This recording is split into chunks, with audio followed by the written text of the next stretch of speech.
Hey nerds, and welcome to The Gutter. This is episode 3 of season 2 of The Gutter Nerds podcast. My name is Steve. Joining me today is Racy Rogue. You can find her on Twitch at twitch.tv/RacyRogue. And on the other end of the couch, Corporate Cal, scoot in just a smidge. Let's get you actually get in real, the camera. real close. You can have a... Well, I didn't say that. This is Corporate Cal. Hello. There's a twitch.tv/Corporate Cal. Today we're going to be talking about morality systems, good versus evil, what games worked, what games didn't. We're also going to talk about how we make it better. So think about, right now, a little bit, and we're going to do some discussion on other stuff first. Think about the first time you play through a game that has a morality system. Do you go good or bad? Do you try to gray area it? I will check in with you guys in a little bit.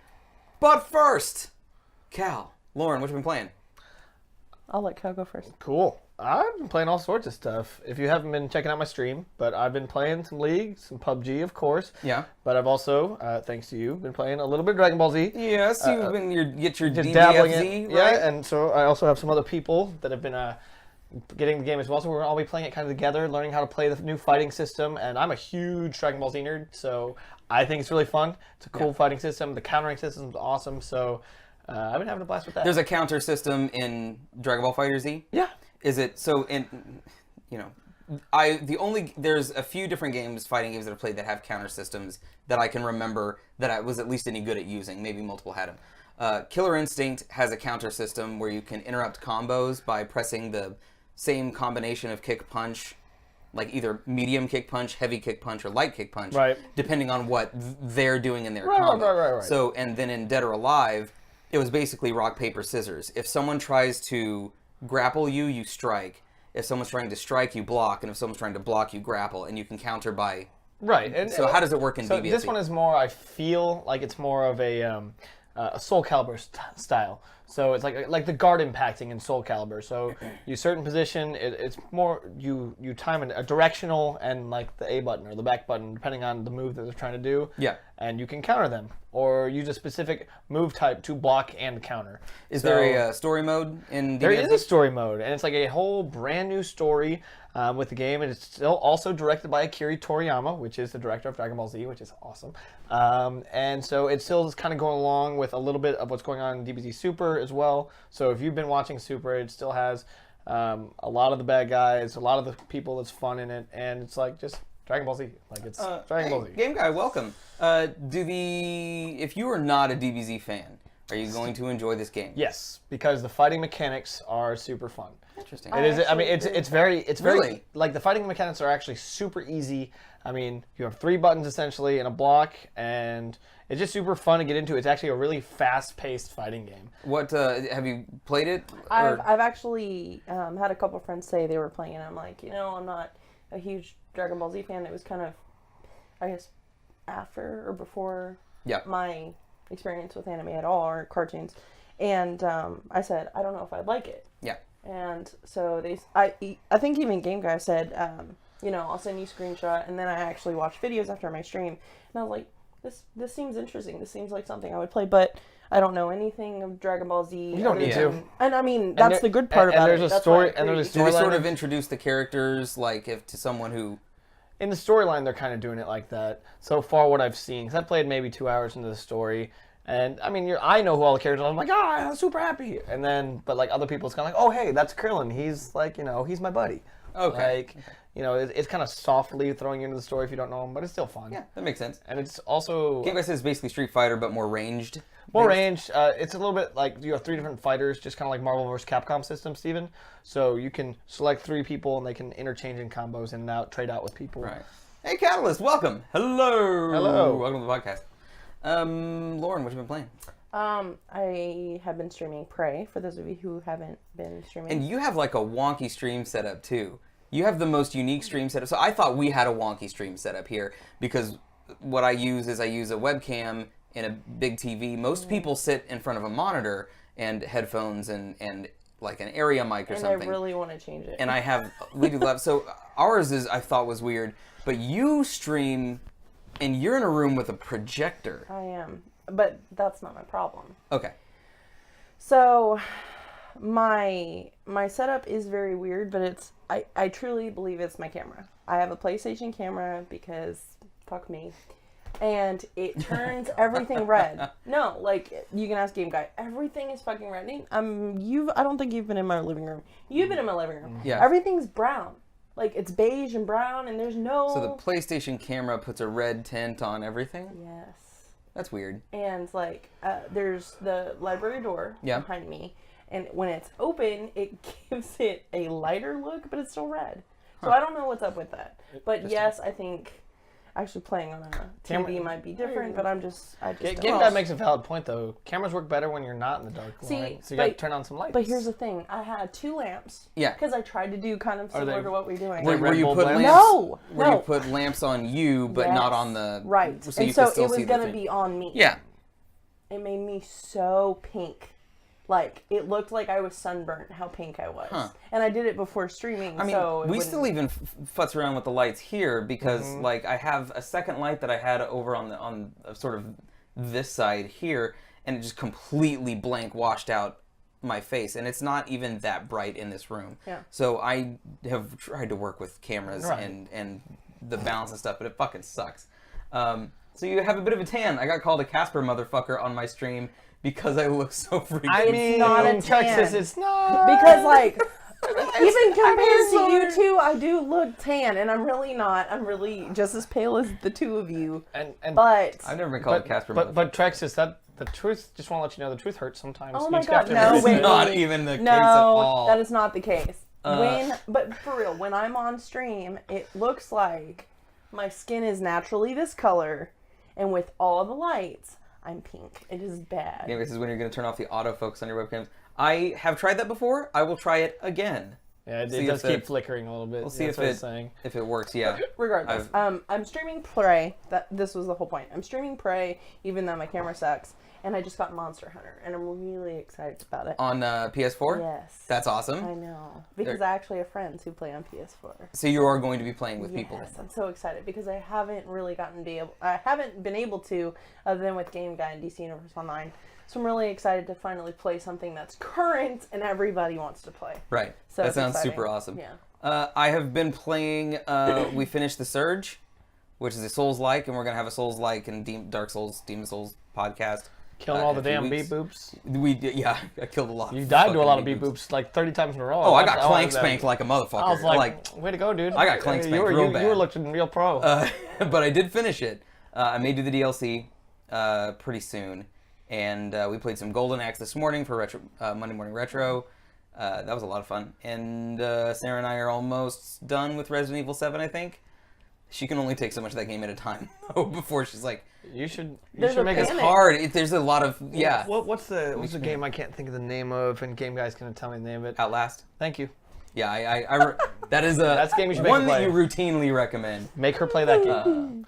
Autofocus is never the right answer. Yeah, I've worked with the autofocus before, but I will go back and try it again. Okay, so let's get into topic then.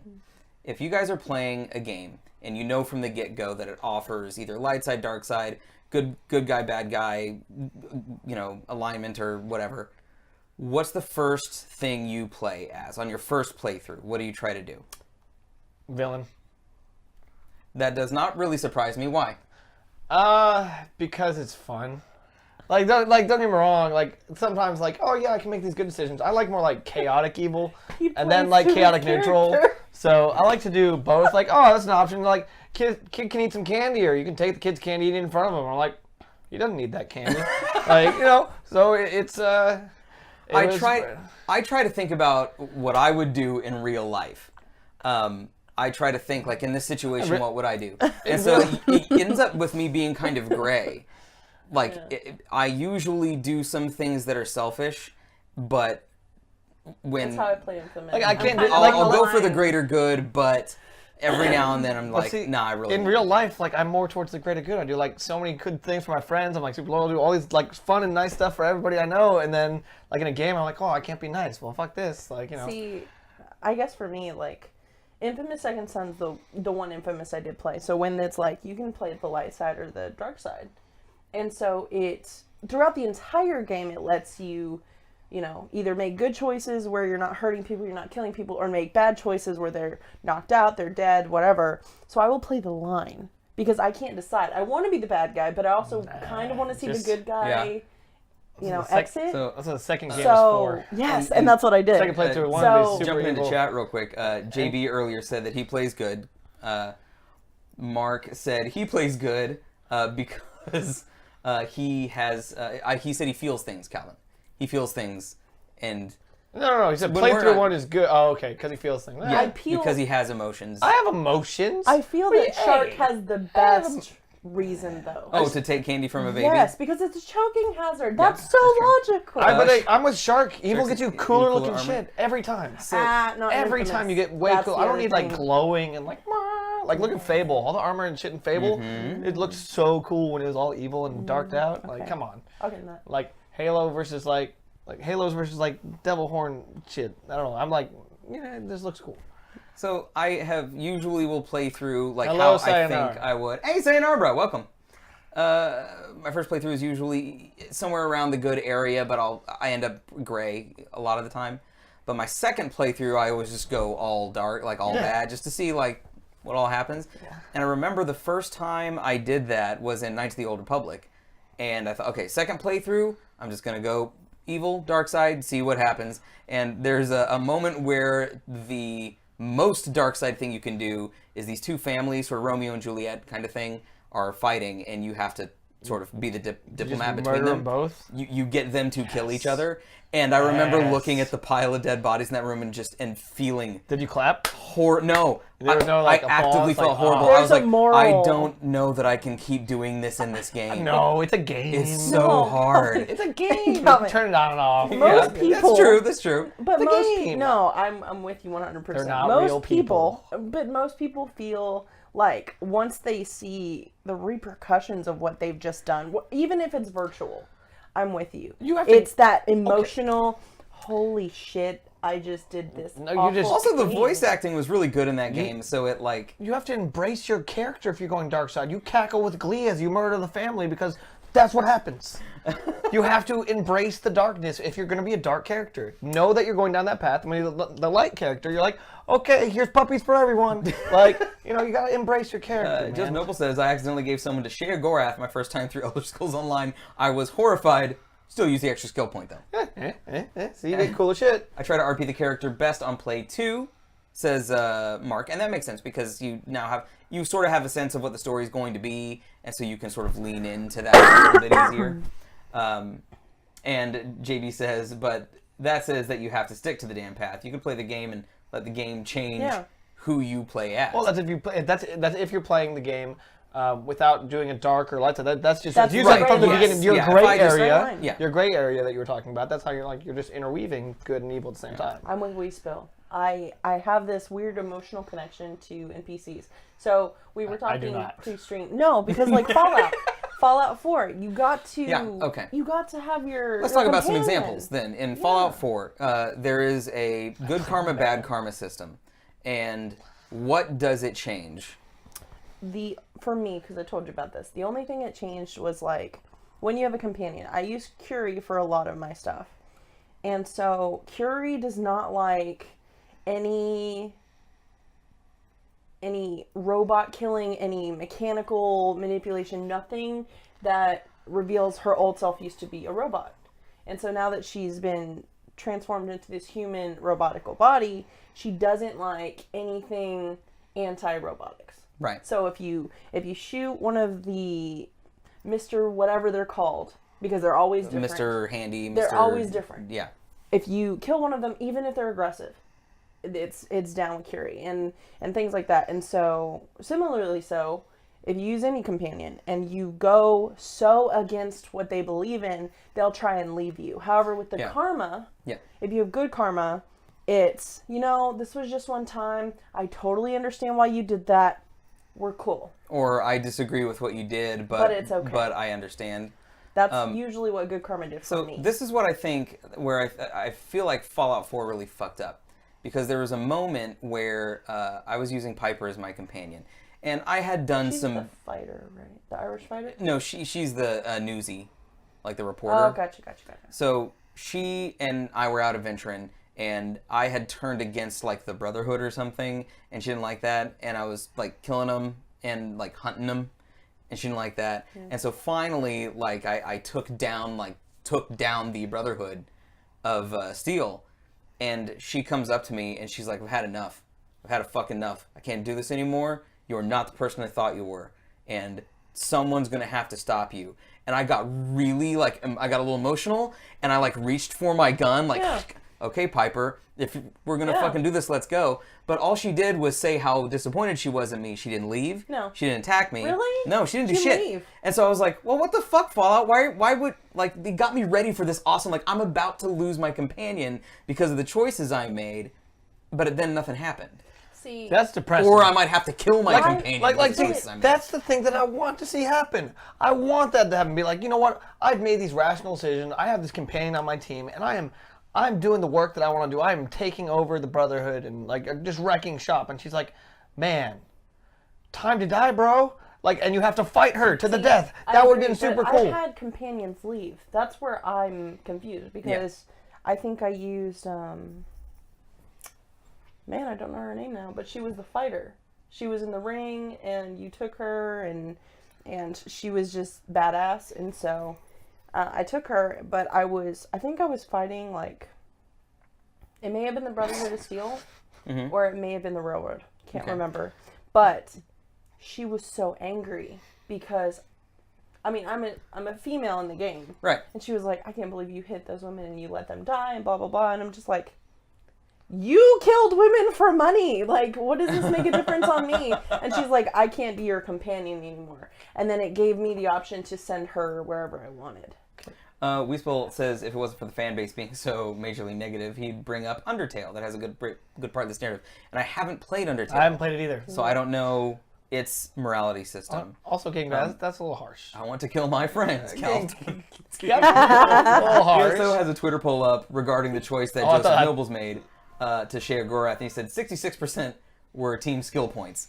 And see, that's the thing that I like, is if you're going to do something good or bad in a game, there needs to be incentive to do one or the other, or like, at the very least, you should have incentive to do bad things other than, like you were saying, like, I'm just going to choose to do bad things because I want to be mean to people. Yeah, like I want to, not So, mean like, people. if they're It's like, just, you can get a skill point by selling these people to slavery, but you can, if you do the right thing, you won't get the skill point. Hold on. And so that's like a, you know. They give you the option in the game. Why are you berating me about it? Like, they're giving me the option to do that, so why not just do it because for the fun of it? That's the whole fun of good and evil. I wasn't berating you. Oh, yeah, you.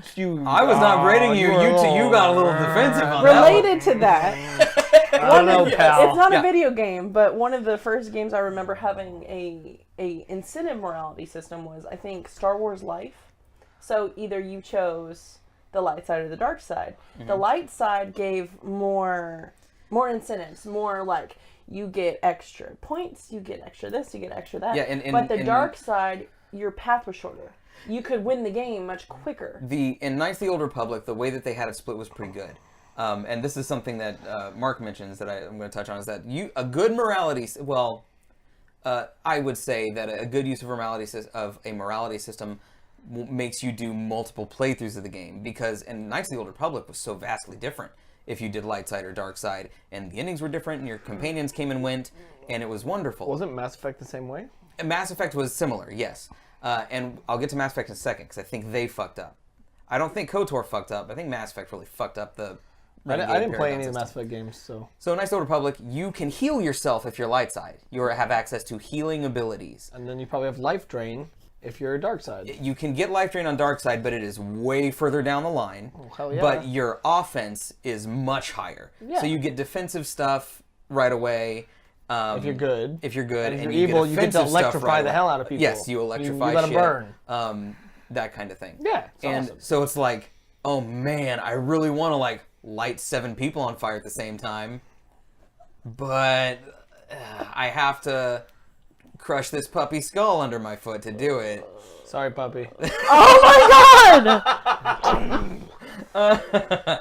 So, Knights of the Old, this is the thing that gets me. Fable also fucked it up. When they were releasing Fable for the original Xbox, Fable was announced as your choices matter. Your choices have consequence. And you make decisions and you have to, and they're permanent, you know, and your character gets scarred and all this stuff.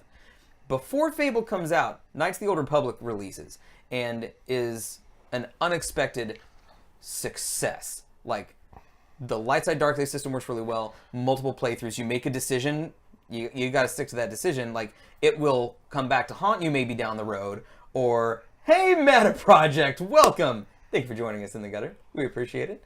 We're talking about morality systems in gaming, as you might have seen from the title. So, KOTOR did it really well. Yeah. When you made a decision, you couldn't go back. There's nothing you could do. If you did something to protect your friends, that you have to live with the consequence of that. Of course. In Fable, when Fable finally comes out, it's like, yeah, if you do bad things, you get bad points, but you can also go pay money to get rid of those points. You can also have like 6 wives. You just erased every reason to do anything. Like, yeah, you just shit your own concept down the toilet. Well, that's not consequence. Is that consequence? I mean, if you go to a church and you get your sins absolved. That's I there's no consequence to that. I mean, there's no. You're right. There's no consequence. There's no consequence. I did not know that. I'm just saying. I had no idea. Joseph Nobles. Prey has an interesting twist on morality. At a certain point, you begin to acquire alien abilities, which I have been. And after you do tech that you could use against alien predators, now attacks you. I had no idea. Thank you for telling me. Oh my god. Because when you have power, selfishness can lead to slippery slope choices. Yes. And I mean, it's just like Bethesda, you know, either you can stick with your family and do what they want you to do, or you can stick to what your memory has taught you. Mm-hmm.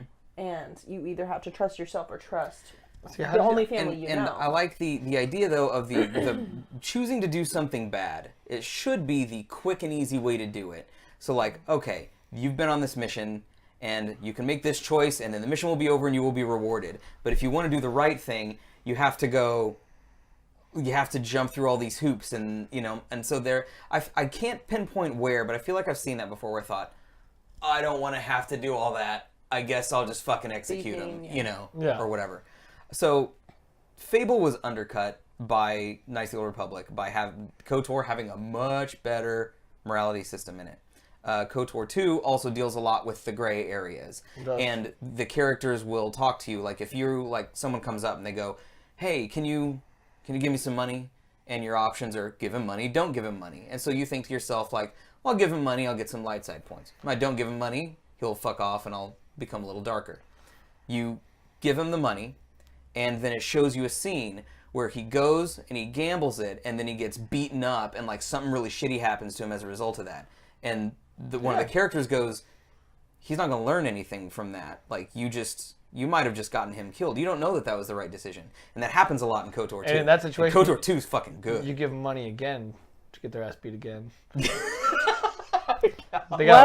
you want to, you're being the good guy system. You're being the good guy. Give him that money then. Game guy's just shitting all over my stream, guys.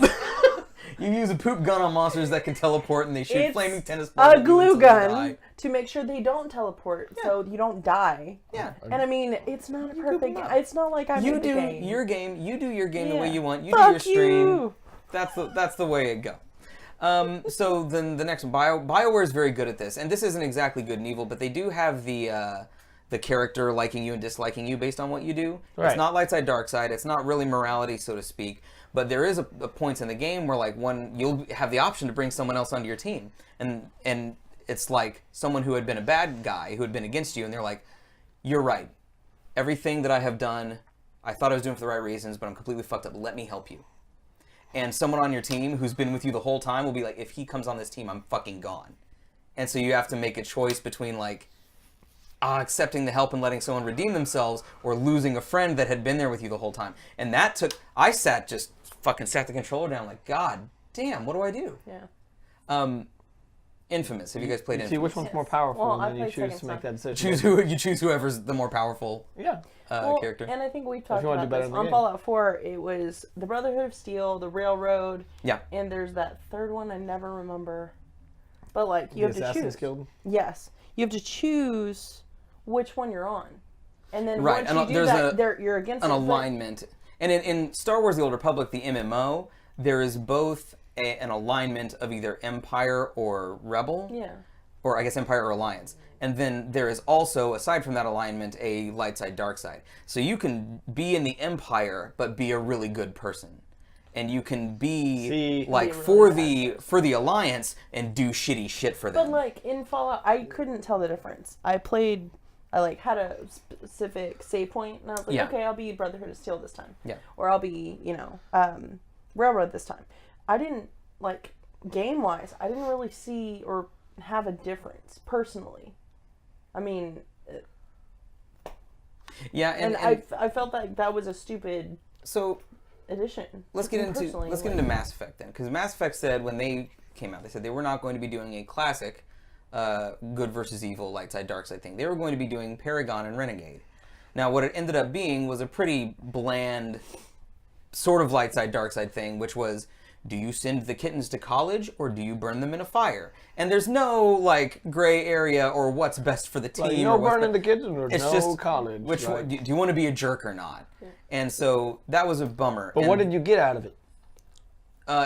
The difference between Renegade and Paragon, you didn't have access to different feats or abilities, if I remember right. It was just the way people treated you, I think, through the game. So you didn't Maybe I'm wrong, like, and if someone can remind me, because I've played through all 4 Mass Effects, and the 4th one just did away with it pretty much altogether, I think. So you didn't get anything special for either way? No, and maybe it might be dependent on specific scenarios, but what I wish they had done, which is what I thought, when I heard the terms Paragon and Renegade, what I thought they were going to do was make it more gray area in that you are a soldier, you are a Spectre in 7, you're like a spy, soldier, badass, right? And I thought that Paragon was going to be if you adhered to your orders, and Renegade being that you split from your orders. And so that depending on what you were doing, if you, like, oh, I have to go against orders to do the right thing, you get Renegade points for that. But if you're like, I got to stick to my guns no matter what, this is what the mission is, and I'm sorry, but we're going to have to kill these people to do that. That's Paragon points. So that was what I was hoping for, was those tough decisions of, like, do I stick with what I'm supposed to do or what I know is right? And that would have been really impressive, and they didn't do it. We're forgetting the most potent morality system in the last era of gaming, Shadow the Hedgehog. Don't. Please, no. Please, tell me. Tell me about Shadow the Hedgehog. Yeah, I'm in love. I'm also confused and concerned, but I would like to know. Infamous did a cool thing, and this is the first Infamous on PS3. There's going to be a mid-game spoiler here. There is a moment where you can be good or bad, and if you were good, it was similar to sort of Knights of the Old Republic. You could heal, and you had a lot of, I think, mobility or something like that. If you go dark side, you have a lot more aggressive, destructive things. But people treated you differently, and the story sort of went in 2 different directions. In Infamous, there's a moment mid-game where a character says, okay, on the top of this building, and on the top of this building, on the top of one building is like 10 doctors, and on the top of the other building is your girlfriend. And both buildings are rigged to blow, and you have 60 seconds to make your decision. And it's like, shit, selfish, greater good, someone I love, people the city might need. And so I was like, did you get any perks? Fuck, I have to go I have to save the doctors. I have to. So I climb up the building, and when you get up there, your girlfriend is there. Oh, they did and the doctor, he jokers you, and the doctors all die, but she knows that you weren't coming to save her. Oh, she was and it's fucking, and it's awful. It's good. Like, I like the game getting me like that. Shadow the Hedgehog was like create your own story. It was 15 years ago. Emo kid who loves Sonic. That's awesome. That sounds awesome. I'd fucking play the shit out of that. Yeah. So bringing up these games. Yeah. How are you feeling then about Heavy Rain? Heavy Rain was a great game. Yeah. And now this is a different type of morality, especially because it is right. It is all based on choices. Yes. It is a choice-driven game, multiple different endings. There is a perfect ending, and there's like a not perfect ending at all. Yes. Of bad things. and how far you will go to save people you love. And so I think this is what we're getting at. What makes the morality system or the choice system work is consequence, right? You can't go back on those choices, so that's the first part. Any disagreement? No. Right. It's all, you can't go back on any of your choices. Right. So you have that. Must there be multiple endings? Yes. I feel like there should be. If they give you such a broad option like that. There absolutely should be. Good or evil, okay? If you go evil, you have to have your evil ending. If you go good, you have to have your good ending. And I mean, I'm going to use Infamous Second Son again because it's the same ending. It's just how you're treated. That's the big ending. I mean, you technically saved Grandma. Yay. Yeah. But Grandma doesn't respect... Well, it's like a, 4-year-old game? 3-year-old game? That's a joke. It's really hard to tell sometimes. Should the system be visible or not? Like, should you be able to track exactly how far gone you are or how good you are? In a game like Does it work better when it's invisible? I think in a game like Heavy Rain, where there is that you're unaware of the system, because when you first play that, you don't really know what's going on.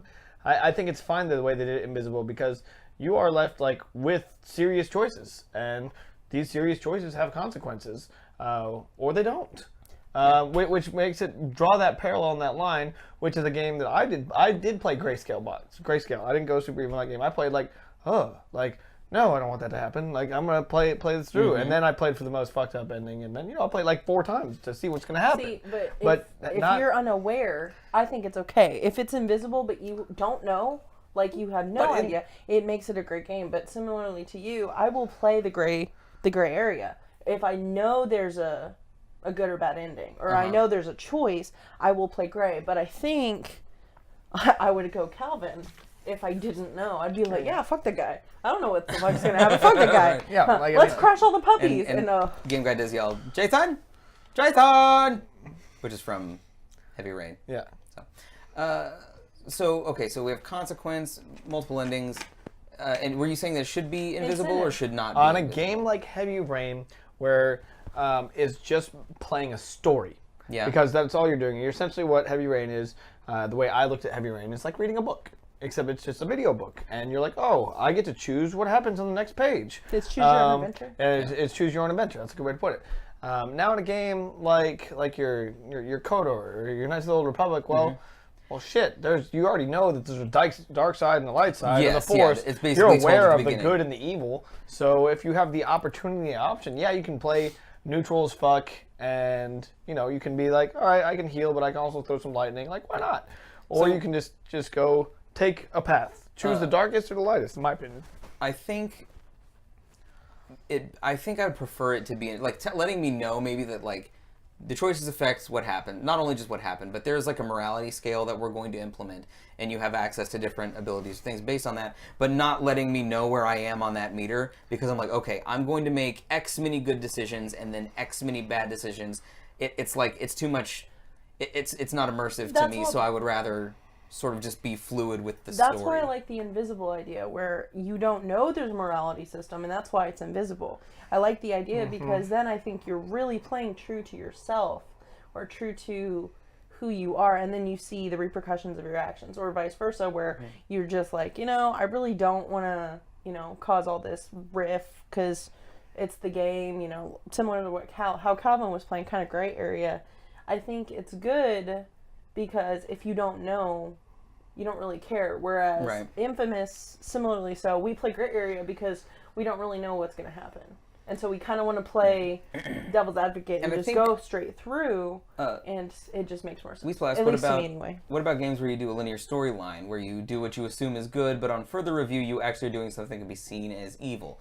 So this is sort of like KOTOR 2 does this, where it's really just a matter of perspective on some things. There are obviously some things that are right and wrong, but then some things are perspective.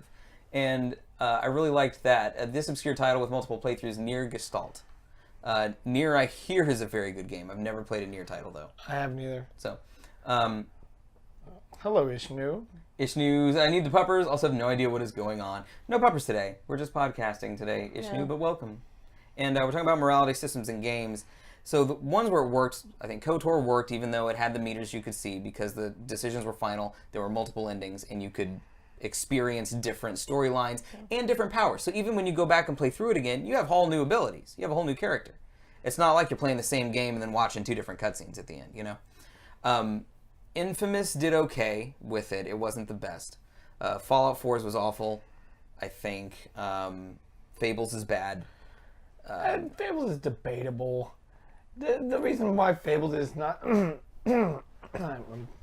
Hold, please. He's dying. Oh, good. Here we go. So you think I don't think you have a defense for Fable? I have a little bit of a defense for Fable. Just because they use deities.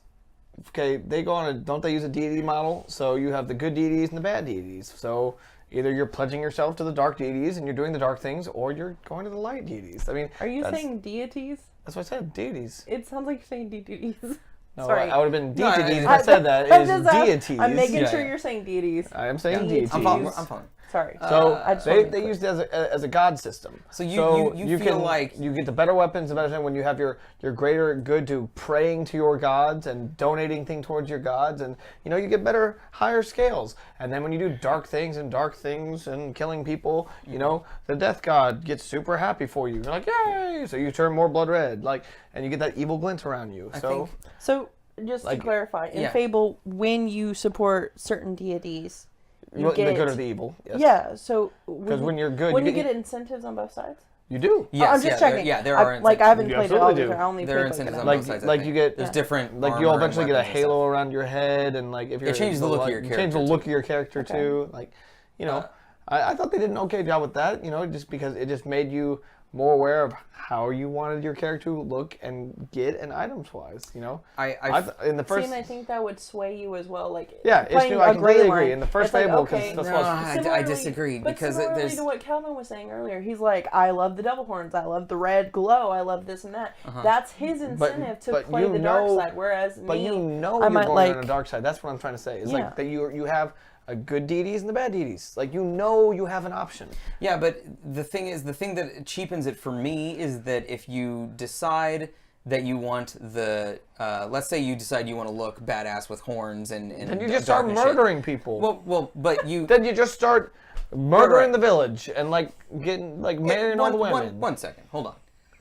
If you want to get the dark stuff, you can do bad things, but you don't have to do bad things because you can go give money and bring people to sacrifice them and stuff, Yeah, but right? yes and no. Yes, but those are for different Okay, items and weapons. let me put it this way. I could play the whole game good, doing good things, doing great, and then at the end of the game or 30 hours in, I could change my mind and still have access to all that stuff by going to the other deity, right? I hate that. I think that cheapens the entire experience. Why would it's like taking back your consequences. Right, exactly. Okay. Maybe. It makes none of my decisions of any meaning. Okay, let's put it in this. In your life right now, where you're at in life, you've lived a good and humble life, and you've been doing what you want with your life, and you love your life, you love your friends, you're doing what you want, right? Yeah. But what if tomorrow you're like, I'm just going to kill some people. I'm going to go commit some heinous crimes. Well, you can.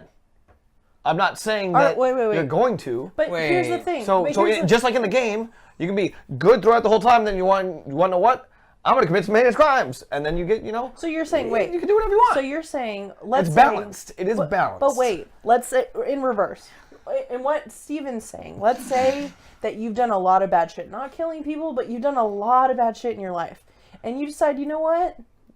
I want to change my life, and I want to be a good person. You go to church, you're you a good not person, think, there's lots of things you can change to make yourself a better person any time of the day. But do you not think that person is still looked upon as a Do you think their risk? previous actions had any consequences, though? Do you think the things that they did wrong still happened in life? And that if someone decides to turn their life around... Wait. This is the point, though. If someone decides to turn their life around and become a better person, doesn't that take time, effort, and energy, and not an instantaneous turnaround? That's why it takes hours to do. It doesn't. If you have enough money, you can just erase your meter in Fable. Yeah, but how long does it take to get all that money? I know people who don't spend a dime in a game. Exactly. So it takes you still a long period of time to wash away your sins because you spend all the time all the time collecting the both of y'all's gold. points, and I can't say anything else because I agree with you. Because I get the whole, like, you've been bad all your life. You want to change it, but you still Just gravy, baby. Darth Vader. Well... Darth Vader, yes. Look at the end of the movie. Come on. Like, he was super evil, and then he was like, oh, wait. Oh, I'm super good at the end of the movie. Yeah, but all those evil things he did still happen. Like, just like in the game, if you murder somebody, they stay dead. They don't come back to life. Yeah, but everyone forgets everything you did. Not if you can't go to the guy and be like, I need this shit from this guy. Oh, wait. He's already dead. If you go to the church, it takes no time to just erase everything. But it took you time to get the money. That is the time. I was collecting the money to pay away for your sins. I think we should just continue on because I think it's just gonna. Right. Okay. Well, there we go. We had some sort of disagreement, which I was hoping for, but I did not think it was going to be over Fable. I thought it would have been over something else. So, should the decisions then? What about Majin Buu? Hey, Majin Buu got wished into good by the dragon. Like, come on. I think that's crap. Whatever. There was wishes. Let's move on, guys. Come on. We talk Dragon Ball Z, bro. We can do this. If you're going to make a decision that's like a morality-based decision in a game, I think it should be permanent. It should. Okay. And should there be an incentive in either direction, or should there be incentives in both directions, or what? I feel that either you should have an incentive system, or you should have completely different endings based on your choices. Okay. Personally. You okay? No, I'm struggling. Handling your business there. I do want to say thank you, WeSpill, for knowing what I'm talking about. Thank you. Anyways, so do I think what I think? Yeah. Should there be? So here's my question: should there be an incentive? I think there should be an incentive to be evil, but being good you just do for the sake of being good. Or do you think that there should be a good incentive and a bad incentive? Good incentive, bad incentive. Do you think there should be incentives on both sides? Yeah, I think there should be a few games in both. Because I feel like if you made a game and you were like, okay, you're going to be good just for the sake of being good, but you can be bad and get all these incentives, I think that would be a really good game, but I think it would be overplayed. Like, after you play one game and then you go to another game that has the exact same idea, right. Well, that's what I feel like Mass it's just...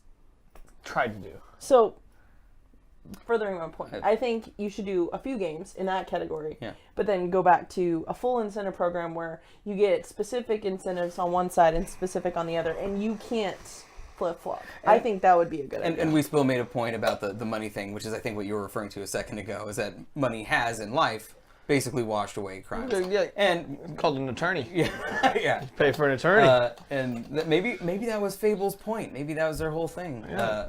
I doubt it. But this is the other thing WeSpill says that I absolutely agree with is it should be possible, but extremely hard to create a redemption arc. And I like that in a game where if you want to redeem yourself, you're going to have to go through some shit to do it. Mm-hmm. And that would be interesting to have a morality system and then like 80% through the game being like, this is the thing now. Actually, KOTOR kind of did that. No, but see... I'm not going to ruin KOTOR for you guys because if you haven't yet, find the first Knights of the Old Republic. It is a great RPG, and the way that both KOTORs, the way they deal with it, and that redemption arc is in the first KOTOR. I've never seen The Good Place. Anybody seen The Good Place? I've never seen the TV show, I'm guessing. No, I don't know. I would assume Bethesda would be the one to ruin that idea. Bethesda would probably be the one to ruin that idea. I love Bethesda. Please don't get me wrong, but similarly to Fallout 4, you have good karma, bad karma. You have the helpful stranger, all that bullshit. If you did a redemption line, I feel like all you would have to do is set your stats at a different angle, and it would be 20 times easier because Bethesda wants you like with their game. Mm-hmm. But at the same time, the whole point of doing a difficult redemption is so you learn from your mistakes. Yeah. That's why you choose redemption. Yeah, and I think Bethesda would ruin that only in the way that like the whole point of getting more XP and getting better is so you get better perks and better things.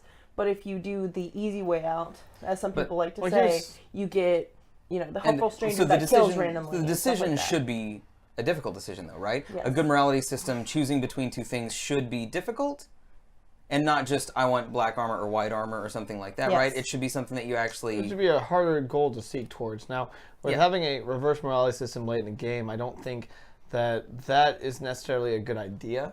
especially because if you're that far in a game, all of a sudden you're like, oh man, I wanted that armor, but I already missed the steps like fucking 7 hours ago. So I have to stay on the path that I'm on, and the backtracking that far in a game, if that was the route you're trying to take, like there's a reason to be good or evil or, you know, whatever scale you're using, I think that'd be pointless to have a backtracking that far in the game.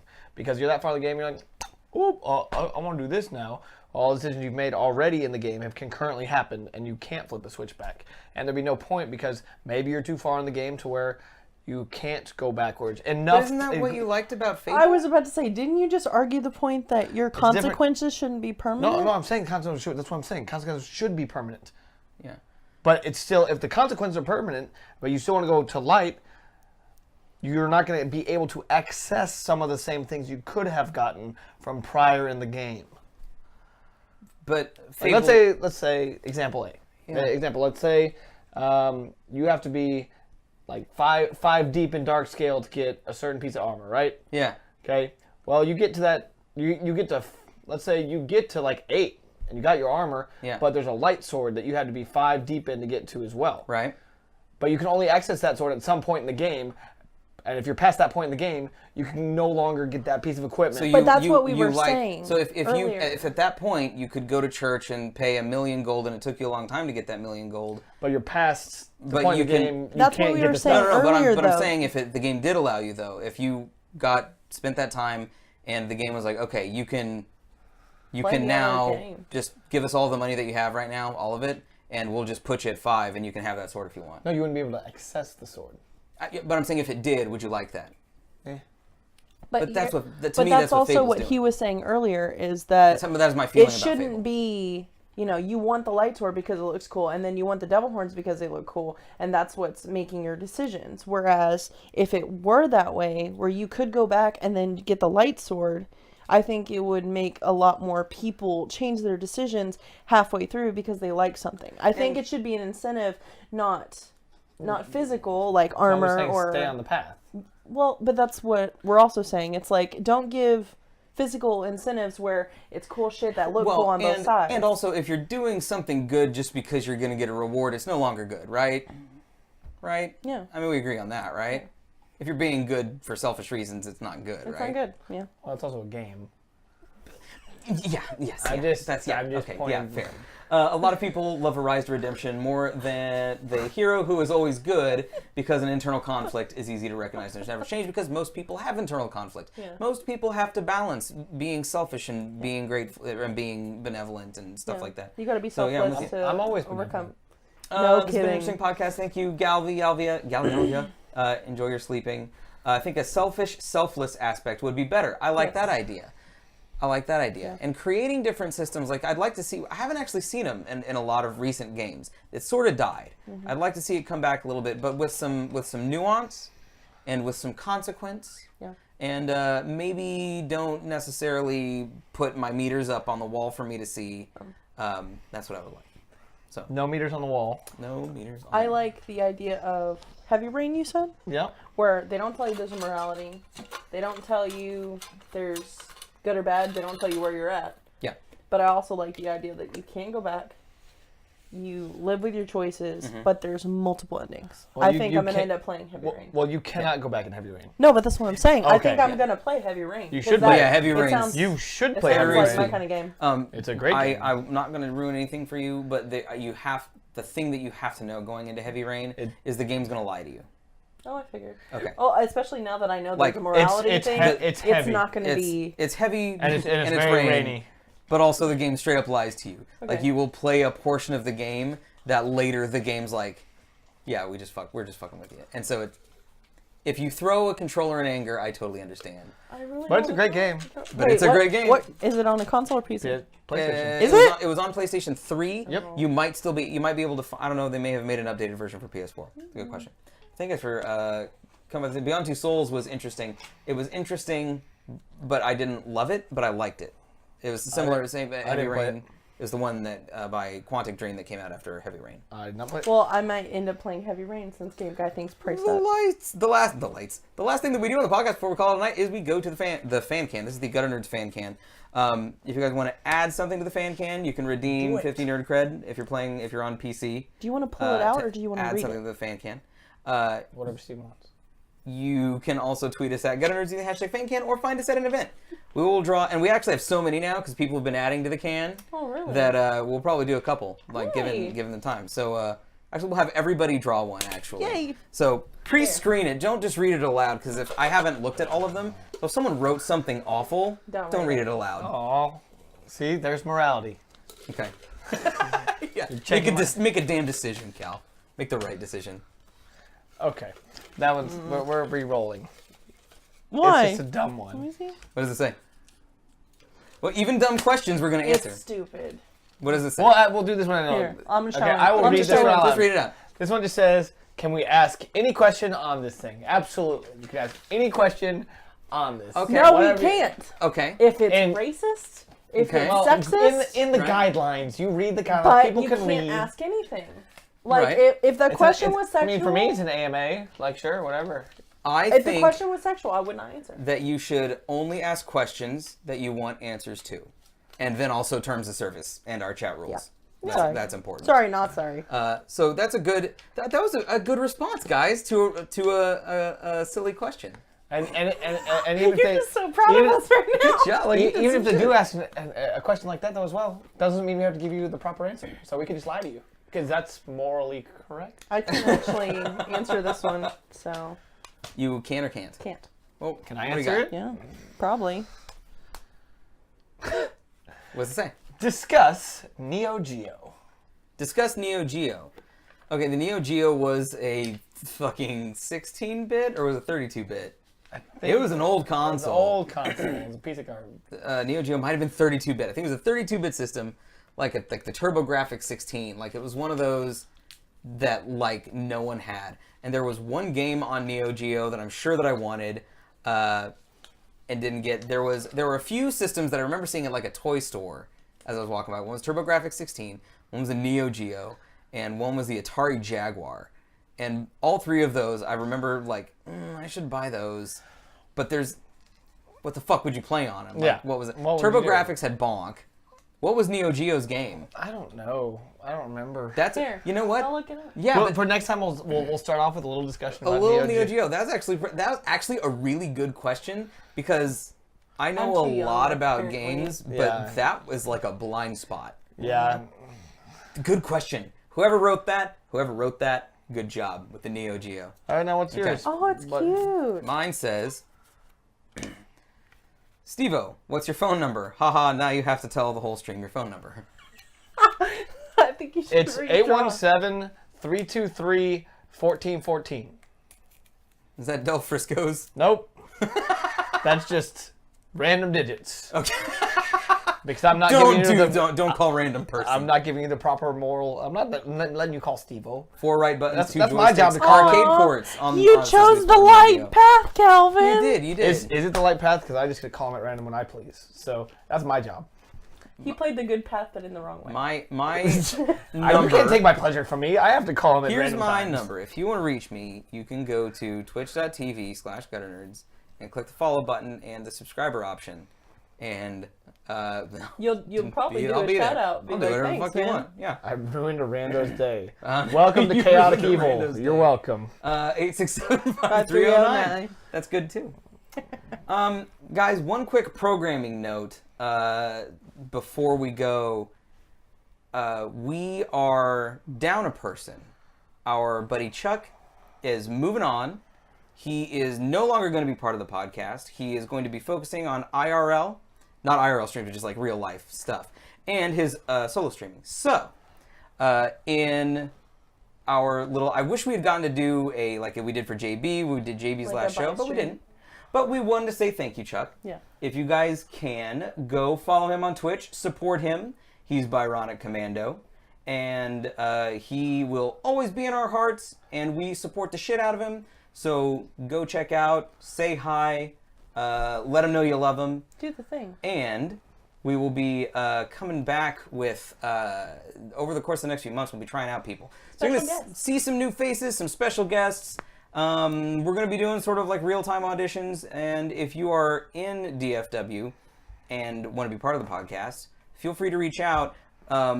We will say no to some people, but if we know you and we trust you in our home, then we'll have that discussion. So I guess we let Calvin. If I trust them, then y'all can trust them. Or if you have a recommendation, reach out. And that means that says something. Cause if I trust them, they can trust them. Trust me. Sure. You gotta trust me. I have a question. Would you trust me in your home? I don't trust anybody in my home. Yes, I trust you in my home. Get out of here. Why wouldn't I? You're not gonna steal my shit. Oh my goodness. But yeah, go give Chuck some support, and you'll be seeing some new faces over the course of the next few months. We have a lot of cool stuff coming up, so go to gutternerds.com to see what the next shows are going to be. In fact, next week, what is the show going to be on? The show next week... Do you not remember? I do remember, Lauren. I remember off the top of my head. You remember? There's like this weird thing that he's going to look at that's going to help him remember that. It's going to be tear-jerking moments in gaming. Like so this one right now? The saddest moments in gaming. Like when I get when I have a perfect lineup in PUBG and still manage to fucking miss. I mean, that's because you're playing it on console and the handling I blows. I guarantee you, dick. On PC, I suck as many nuts. Well, you just... Same equal nuts. You just enjoy it, though. My name is Steven. I'm Lauren. Calvin, don't forget to eat your Tide Pod tonight. And we'll... No. No. What? No. No?